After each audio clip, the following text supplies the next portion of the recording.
Good day and welcome to another edition of Sharing Trade Information on Global Trade Tutor. In this series of video, I'll be talking about China. Now, China is a very important country, a country that is the largest exporter in the world and second largest importer in the world. US is the largest importer in the world and second largest exporter in the world. China has become a major force in recent time, and any individual looking to do business in any country, you definitely want to do business with China, particularly sending raw materials and intermediate product to China. It's important to know that intermediate product is a big deal now in the world. Intermediate product basically means the product is not raw and the product is not finished.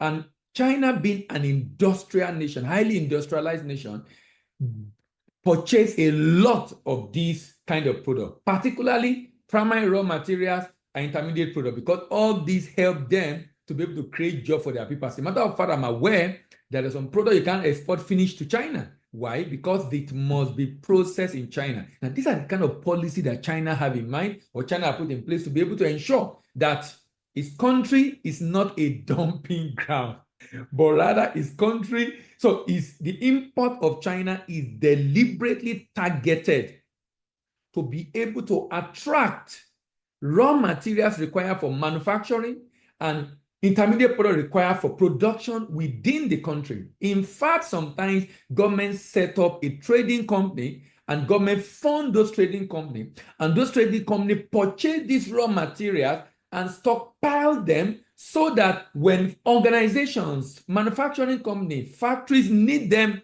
and they don't have enough cash, they can buy from this trading company. This trading company can even help them issue a letter of credit while the good is on the way. Then they can pay this trading company later. These are the kind of policy and initiative that China has put in place, beyond also the incentive that China gives to its businesses. Now, in this series, I'll be looking at, it's going to be about 20 videos, and I'll be looking at different products, from raw materials to machine and equipment, to precious metals, to transportation, to metal product, to oil product, to foodstuff, to clothing, to different products, animal product, packaged medicament, chemical product that China is importing into its country. By the way, the import volume of China is over $2 trillion.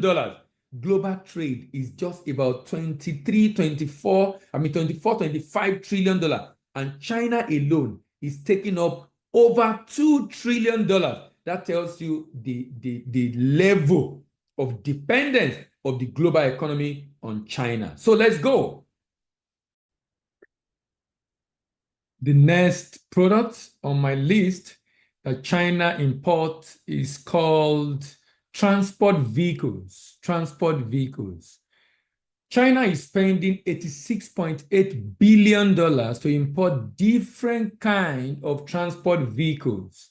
And these include cars, motor vehicles, parts and accessories, plane, helicopter and spacecraft, aircraft, special purpose ship, bi-wheel vehicle parts, delivery truck, passenger and cargo ship. Now, it's interesting to know that China is importing cars and spending about $45 billion to import cars, because cars constitute 52.8% of the $86.8 billion among the transport item imported into China. And like I said in the previous video, the reason why China will do this is because there are billionaires and millionaires in China who do not want to buy cars from China, but rather will prefer maybe a Lamborghini, or prefer Ferrari or Mercedes-Benz or any of the other luxurious cars, rather than the regular cheap product of cars produced in China. So that probably explains the reason why China is importing 52.8% out of the $86.8 billion of import of cars. Next to this are motor vehicle parts, probably for production and assembly, because that's also very significant 26.7%. I presume that these are most likely accessories that are specialized and produced in other parts of the world and not produced in China, and China need this to be fixed or into the cars that Chinese are producing. Motor vehicle parts and accessories, this account for about 27% actually, 27%. That's more than 23 billion dollars. Plane, helicopter, and spacecraft. Of course, this is expected because China do not have this technology on a massive scale, even though they have their own plane. But of course, a majority of planes are produced in Europe and particularly from America, and probably explain the reason why 10.9%, that's about 8 to 9 billion dollars out of the 86.8 billion dollars is used in importing plane, helicopters, and spacecraft. Then we have the part of aircraft, of course, to help feed the aircraft in China, 2.9%. 2.9%. Paper propelled ship, 1.35%.